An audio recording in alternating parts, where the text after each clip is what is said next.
Thiruvananthapuram medical കോളേജിലെ ചികിത്സാ പ്രതിസന്ധി വെളിപ്പെടുത്തിയ ഡോക്ടർ ഹാരിസിനെതിരെ നടപടി. ഡോക്ടർ ഹാരിസിന് കാരണം കാണിക്കൽ നോട്ടീസ് നൽകി. ഡോക്ടർ ഹാരിസ് ചിറക്കലിന്റെ വെളിപ്പെടുത്തൽ സർവീസ് ചട്ടലംഘനമാണെന്ന റിപ്പോർട്ടിന് പിന്നാലെയാണ് നടപടി. ആതിരയുണ്ട്. ആതിര, എന്താണ് വിവരങ്ങൾ? മായ, തിരുവനന്തപുരം മെഡിക്കൽ കോളേജിലെ ചികിത്സാ പ്രതിസന്ധി ഡോക്ടർ ഹാരിസ് തന്റെ സാമൂഹ്യ മാധ്യമത്തിലൂടെ വെളിപ്പെടുത്തിയിരുന്നു. അതിനെ തുടർന്ന് വലിയ വിവാദങ്ങളും പ്രതിഷേധങ്ങളും ഒക്കെ ഉണ്ടായി. അതിനുശേഷം ഒരു 4 അംഗ സമിതിയെ ഈ ഒരു പ്രതിസന്ധി പഠിക്കാനായി ഒരു 4 അംഗ സമിതിയെ നിയോഗിച്ചിരുന്നു. ഈ സമിതിയിലാണ് ഈ ഡോക്ടർ ഹാരിസ് ഇത്തരത്തിലൊരു പരസ്യ പ്രതികരണം നടത്തിയത് ചട്ടലംഘനമാണ് എന്ന് ചൂണ്ടിക്കാണിച്ച് റിപ്പോർട്ട് സമർപ്പിച്ചത്. പക്ഷെ അതിലൊന്നും തന്നെ ഒരു നടപടിക്കൊന്നും ശുപാർശ ഉണ്ടായിരുന്നില്ല. എന്നാൽ ഇപ്പോൾ ഈ ഒരു ചട്ടലംഘനം ചൂണ്ടിക്കാണിച്ചുകൊണ്ടാണ് ഡോക്ടർ ഹാരിസിനെതിരെ കാരണം കാണിക്കൽ നോട്ടീസ് നൽകിയിരിക്കുന്നത്.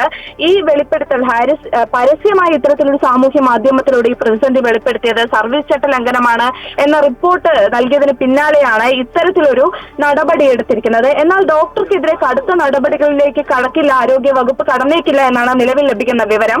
ഈ കാരണം കാണിക്കൽ നോട്ടീസ് നൽകിയത് ഒരു ശിക്ഷാ നടപടിയല്ലെന്നും നടപടിക്രമങ്ങളുടെ ഭാഗം മാത്രമാണെന്നുമാണ് ഇപ്പോൾ അറിയാൻ സാധിക്കുന്നത്. മാത്രമല്ല, ഡോക്ടർ ഹാരിസിൽ നിന്നും ഇത് സംബന്ധിച്ച് വിശദീകരണം തേടും. ഈ വിശദീകരണം ഡോക്ടർ നൽകുന്ന വിശദീകരണം തൃപ്തികരമല്ലെങ്കിൽ മാത്രം മറ്റു നടപടികളിലേക്ക് കടക്കുമെന്നാണ് നിലവിൽ ലഭിക്കുന്ന വിവരം. ഈ കാരണം കാണിക്കൽ നോട്ടീസിൽ എന്താണ് പറയുന്നത്, ആതിര? ഇത്തരത്തിൽ ഡോക്ടർ ഹാരിസ് ഈ ഒരു പ്രതിസന്ധി സംബന്ധിച്ച് ഒരു നേരത്തെ തന്നെ ഹാരിസ് ആണ് ഈ പ്രതിസന്ധി സംബന്ധിച്ച് പരസ്യമായ ഒരു പ്രതികരണം നടത്തിയിരുന്നത്.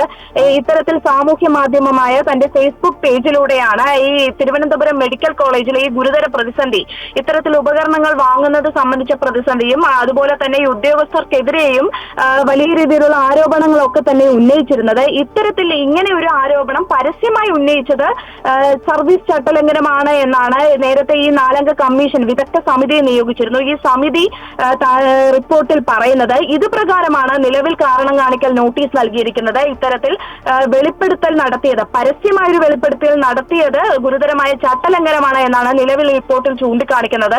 ഈ റിപ്പോർട്ട് പ്രകാരമാണ് ഇപ്പോൾ ഒരു കാരണം കാണിക്കൽ നോട്ടീസ് നൽകിയിരിക്കുന്നത്. എന്നാൽ ഇതൊരു ഗുരുതരമായൊരു കടുത്ത നടപടിയല്ല, പകരം ഒരു ഈ നടപടിക്രമങ്ങളുടെ ഭാഗം മാത്രമാണ്. ഇതൊരു ശിക്ഷയായി കണക്കാക്കാനാകില്ല എന്നാണ് നിലവിലെ വിവരമായ.